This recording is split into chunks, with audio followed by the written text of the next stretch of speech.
Good morning, everyone. We're going to start with the Pledge of Allegiance. Could everyone stand, please? And we're going to do the Pledge of Allegiance. Thank you. Are we ready? I pledge allegiance to the flag of the United States of America and to its republic for which it stands, one nation, under God, indivisible, with liberty and justice for all. Thank you, everyone. Thank you. Thank you for joining us. First of all, for all you veterans and parents of veterans, spouses of veterans, thank you for your service. Our country wouldn't be our country without you, and you know I mean that, all of us mean that from the bottom of our hearts. And thank you for joining us. We do love having you all here, but we struggle to get our Vietnam veterans, our Iraq and Gulf War veterans here.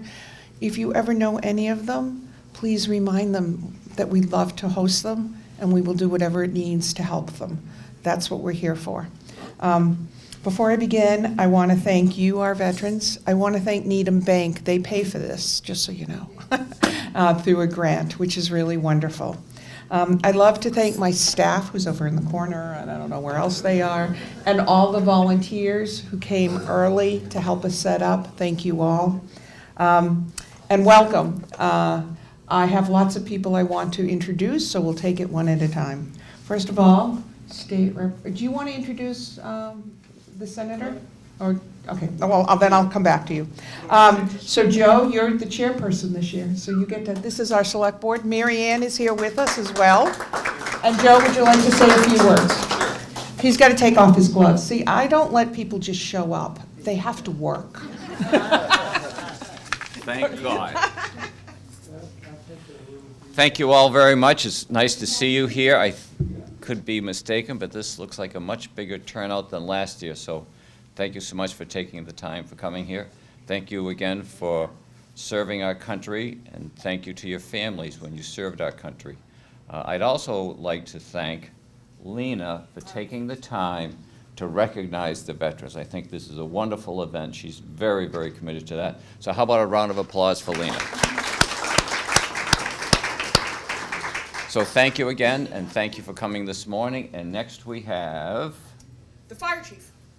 Fire Chief Stephen Lund. Morning, everybody. I just wanted to say thank you for your service. I'm not a veteran, but my son's 12 Bravo in the 4th Infantry, stationed out in Colorado Springs, about to be deployed over to Korea. So I understand the angst that your families must have had, and I just want to say thank you to everybody. We have a number of town officials here. Jim's here, Dottie's here, all kinds of people here. I want to thank them for joining us. I'm not going to remember everyone. I also want to thank my board members. Mike's here, Jim's here. Jim, you do everything. Mike's in the back there, thank you. And there, Michelle is our veterans agent. Did you want to say something? Okay. And David is our veteran service officer over there, so thank you both for joining us. David, did you want to say a few words? No, thank you. Okay. And I'd like to thank also my colleagues, who Dottie shows up, and Tish and Patty. You guys always show up for everything we do here. Thank you for joining us. And I know there are more people in the back. Jen, everyone, thank you, because you make this really special. Brian does not want to come up and talk, so we're not going to introduce Brian. And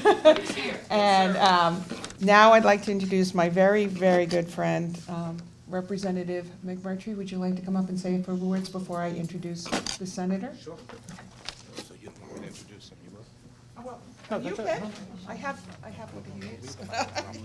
All right, good morning. I will not be long because we want to get our guest speaker here before you, but like others, I want to take a moment, and I wanted to be here personally to say thank you to each of you who served in the armed forces. Thank you for your sacrifice, and the family and friends that also sacrificed while you were in service. Like Chief Lund, I have never served in the armed forces. It was a dream for me to do that, but I am mindful that my public service would not be possible without the service and sacrifice of the men and women who wear the uniform of our country. So wanted to come by and say thank you, happy Veterans Day, enjoy your breakfast, and I'm looking forward to listening to my friend and colleague who, he may mention it, or Lena may, who's also not only serves in the state Senate, but a lieutenant commander in the U.S. Navy Reserve. So now I'm going to turn it back to Lena, but have a nice day, everyone, and a beautiful weekend. All right, now it's my great pleasure, Senator, if you'd like to come up. Senator, you can drink coffee, but only briefly. All right, so Senator Rush, I'm going to read this because it's so amazing, is the Majority Whip of the Massachusetts State Senate. He proudly serves the people of Norfolk and Suffolk District. Prior to being elected to the Senate, Mike served as a member of the Massachusetts House of Representatives, where he was chair of the Boston delegation. Mike is a former high school history teacher, an Iraq War veteran, and commander in the United States Navy Reserves. He holds a JD from Southern New England School of Law. He has received recognition for his legislative advocacy for our state's veterans, their families, and our Gold Star families, as well as an award recipient from the Massachusetts Marine Corps League, the Massachusetts Veterans Services Officers, and the DAV of Massachusetts. Currently, Mike sits on the National Board of Trustees for the U.S. Navy Seabees Historical Foundation, the Boston Public Library Board of Trustees, and the Board of State Library Trustees. Additionally, he serves as the Senate Chair of the State Parks Legislative Caucus. More importantly, he lives in West Roxbury with his 3 beautiful children. Welcome. Thank you for coming. I'm looking a little tired. Thank you for joining us, and welcome.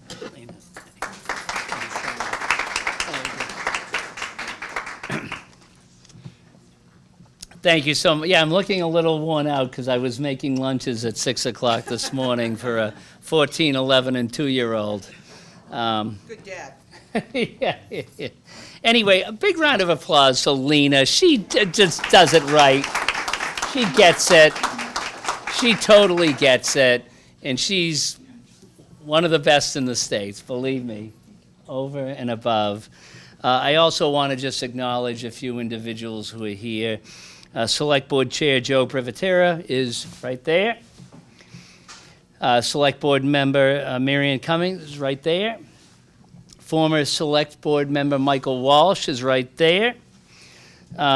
We have the clerk of our town, Dottie Powers, is here. And the fire chief gave some great remarks. I also want to, you know, I've been around for a little while now in public service and have known a lot of public servants. But I have to be honest, and it's the truth. There is no better public servant that I have ever met than your state representative, Paul McMurtry. His entire heart and soul is serving this community, the community of Dedham and Walpole, and he's not only a dear friend, but he's impressive on every level. So he's the best. Thank you. Thank you. So I'm here today. So I'm Mike Rush, for those of you who may not know me. I represent what's called the Norfolk and the Suffolk District. So I represent 5 neighborhoods in the city of Boston, Jamaica Plain, High Park, Reedville, West Roxbury, and Rosendale. And I also represent 4 towns here in Norfolk County, Dedham, Westwood, Norwood, and Walpole. So I've been honored and privileged to serve these communities. And as Lena mentioned earlier, I live in West Roxbury. Anybody heard of West Roxbury before? Nobody? Nobody's from West. Usually there's a couple of Westwood people from West Roxbury. But anyway, one thing that I've been proud of serving in both the House of Representatives, and again, I was a high school history teacher, which I loved every minute of that job. A great job teaching history. And then I got elected to the House of Representatives, and people said to me, the good news is you won, and the bad news is you won. Right? But I loved every minute of my time in the House of Representatives. And then in 2010, Senator Walsh, who many of you remember, chose not to run for re-election, so I ran for the Senate seat. Just going back a second, so in 1994, I told my father I was going to join the Navy, and he said, "Don't do it." He said, "I served." So my father was a Korean War Navy veteran on a destroyer, and my mother's father served in World War II on ships in the Atlantic. And my father's 3 older brothers, sister, and 2 brother-in-laws all were World War II veterans. So I kind of grew up with it, you know. We'd have family gatherings, and I'd get to hear stories about World War II, which was my father's youngest of 10, youngest of 6. So heard all these stories about serving in the military. So it kind of interested and compelled me. So in 1994, I joined the military. I get sworn in and went off to boot camp. And has anybody been to boot camp here? So, great question. So when I get sworn in, we had 3. We had San Diego, Orlando, and the Great Lakes. And I initially was supposed to go to San Diego, and then that closed, and I went to Orlando. So which people say, oh, Orlando's great, right? Well, when it's 100+ degrees in July, it wasn't so great. But I enjoyed the experience.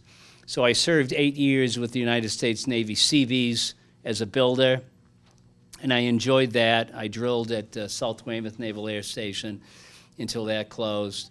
And then after 8 years, after getting a college degree and a master's degree, I applied for a commission. I received that commission as an officer, as an ensign in the United States Navy. So I was assigned to what's called the Joint Central Command up at Fort Devens. So I was there for a while, then I was reassigned to a NATO unit out of Newport, Rhode Island. And then from there, I got deployed to Iraq. In 2011, I got a phone call, which was, a challenge, right? But you know what you signed up for. So in 2011, I got a call, you're being deployed to a military intelligence team in Baghdad, Iraq, on the ground. And although they're Army and you're Navy, you'll wear the Army uniform and learn their intelligence quickly, which I did. So I was there on orders for 12 months, which was difficult because at the time my wife and I had a 6-month-old. So that was, it was tough, for sure. But the experience in Baghdad, working with the Iraqis, was an invaluable one I'll never forget. And they were wonderful people, and I enjoyed my experience working with the Iraqi military to identify and take down bad individuals. So that was 2011, 2012. I'm still serving. I'll be flying to Norfolk, Virginia a week from today. I'm an intelligence officer with what they call Sublance, so the Commander of Submarine Forces Atlantic, and we keep an eye on what's going on under the ocean, in the Atlantic Ocean. So it's been enjoyable. So anyway, just a couple things I want to point out today. Here in Massachusetts, which many people don't know, we have the very best veterans benefits, better than the other 49 states. And when I say that, there'll always be a veteran who'll tell me we need more work to be done, which is true. But we have roughly about 300,000 veterans living in Massachusetts. And we're still working. Rep. McMurtry chaired Veterans Affairs. I chaired Veterans Affairs. And we have the unique opportunity of meeting with veterans and their families to hear about issues they may be having, what's good, what's not so good, and how can we fix it. So the rep put through a giant bill when he chaired it. I was able to get a few bills through when I chaired it on the Senate side. So I think that speaks volumes.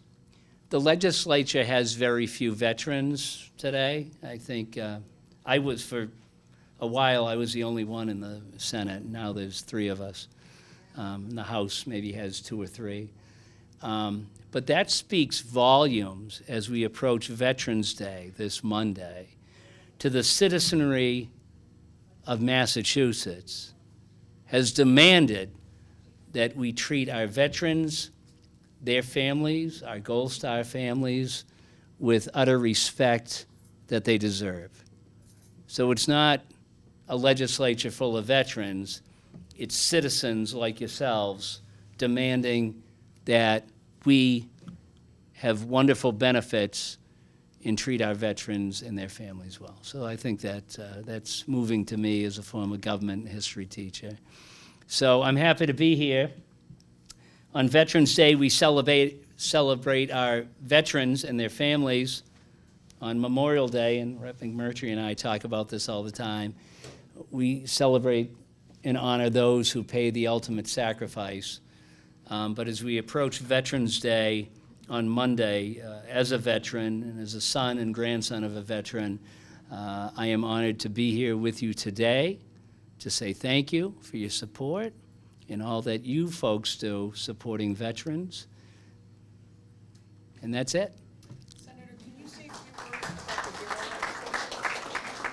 Can you say a few words about it, because people are interested in that. So we just passed more legislation extending benefits under the HEROES Act. So the and one thing that's unique about the veterans legislation, which I didn't point on, but it's really important, and the rep knows because he did it. We have had major legislation for veterans benefits, and I find that it's fascinating that the last 5 pieces passed unanimously, so there was no dissent. Everybody was on board, whether you're a Republican or a Democrat, in the House or the Senate. And the Governor Patrick, signed 2 of them. Governor Baker signed 2 of them, and Governor Healy signed the last. So again, that speaks volumes to the idea that we're all in this together to help our veterans, and I find it incredibly impressive on every level. So, are there any questions? I see some people sleeping. This reminds me of my history class. Cynthia in the back. Yeah, how can I help? Yeah. I don't have a question, I just have a compliment or a comment. I was really astounded, we were really astounded to receive the check for the Excise tax. excise tax. Yeah. And it was like lagniappe. This is something that either the state must be doing comfortably, and they chose to pay back to the veterans the excise tax on cars. And I thought, wow, I like living in Massachusetts. Right. No, and again, we kind of pick away at it, and it's really the veterans and the families. And the rep will tell you, he and I don't wake up every day coming up with these grandiose schemes for legislation. It really is, in this state in particular, individuals who drive the legislation. And that's how it works. We have meetings, we talk to advocates, we talk to folks who are being affected one way or the other, and then we move forward with it, right? So, there was another question over here. Tell us about the new position that the governor has put in, where there's a position, I think, I heard him speak down at the Registry of Deeds last spring. Secretary Santiago, John Santiago. All right, so anyway, to that point, Representative McMurtry and I, one of the issues we've had, and I'll address this in a minute, but since we've been in the legislature, the Secretary of Veterans Affairs was not actually a secretary. The secretary was a commissioner who reported to the Secretary of Health and Human Services. So Representative McMurtry and I found that to be problematic, right? So we have 300,000 veterans in the state, and we have a commissioner advocating for them who has to go to a secretary to get to the governor. So the rep and I filed a bill last session that would elevate the commissioner to a full secretariat. And he and I advocating for that, both with the Speaker and the Senate President, were able to get that done. So for the very first time since last January, our Secretary of Veterans Affairs sits at the table with the governor every week and advocates directly, because we found the message was getting lost. Health and Human Services is the largest secretariat in the state, and they have so many divisions. So we found that to be problematic. Why wouldn't veterans' voices be heard directly to whoever the governor is of the Commonwealth of Massachusetts? So for the very first time, we have a real secretary advocating for veterans. His name is Secretary John Santiago. He's a major in the United States Army Reserve. He's a medical doctor who still works at BMC on Friday nights doing surgery. And I have to be honest with you, if I called him right now, I could put him on the speaker and you could listen to. He's that good. He really is. So we felt strongly about it, and Paul and I worked hard. And there was some pushback, for sure. But now, when the rep or I call the secretary, he gets back to us immediate and happy to help on issues. So, and we're still working through issues. You know, there's many issues. If individuals in this room today have an idea, a thought, something that should be done, something that's not being done well, the rep and I are here to advocate for you every day of the week. So if you have ideas, we're going to stick around for a bit, and we're happy to work with you. And honestly, and the rep can attest to it, that is how legislation here in the Commonwealth gets done. Not everybody's happy all the time. Not everybody's sad all the time. Not everybody gets 100%. But we do legitimately work with individuals to try to drive legislation forward. And I'm very proud of that, very proud of it. I love my job. I wake up every morning and pinch myself that I get to be the senator for the Norfolk and Suffolk District, as well as a father of a 14, 11, and 2-year-old. I'd be lying if I didn't say I wasn't changing a diaper earlier this morning. That's another story. Anyway, we're going to stick around if there's questions or anybody has anything. But otherwise, folks, Can I just make a comment? Representative, you come up here. No, I just want to take a moment that I've been serving with this gentleman for probably longer than some people want me to serve, and I never get bored of listening to him. And a quick comment is being completely modest with the secretary. He has been trying for years and years, and finally we're able to get it done. And he single-handedly is responsible for having at the governor's cabinet someone who sits here and advocates for veterans. And that just isn't to kind of bring the resources or the excise tax, it's to the Chelsea and the Holyoke Soldiers Home. So it's a real important position that Senator Rush was single-handedly responsible for. And it did have some pushback, but finally got adopted in the final conference committee. The other thing I think is worth sharing, that amongst your impressive resume, he also, because when we chat with each other, when we cross paths, he's also honors the deceased members of the military by being in the honor guard and is at cemeteries. And I'm just curious, could you just share with what that entails and the flag folding and the presentation? A real solemn moment, but that Senator Rush is there for families in Massachusetts. Thank you, Representative. You're too kind. I've been honored through the years of my naval service to be able to be on the honor guard for deceased naval personnel, and we show up at the cemetery, and usually a detail of 3 individuals. We have a bugler, and we're able to fold the flag and present it to next of kin. And I've been able to do that for a while now, and I enjoy it because it gives some solace to the family members that, you know, the service of their next of kin was really important to us as a nation.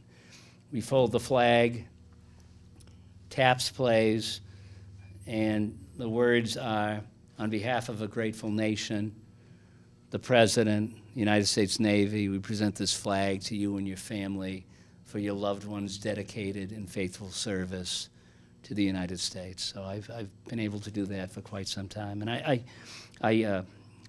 I think it's important, again, being the son and grandson of naval personnel. So I've enjoyed that tremendously. But anyway, the rep's being too kind here. But we're going to stick around. I'm going to eat. All right. Thank you, folks. Happy Veterans Day to our veterans. Honored to be here today.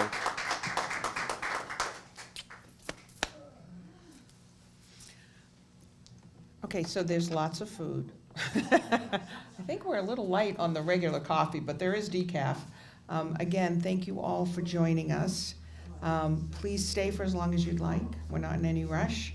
And I also want to thank Cable for coming, because they did. Thank you for coming, because then other people who didn't make it today will be able to see and hear what we did today. Thank you all for joining us. Enjoy, and thank you for your service.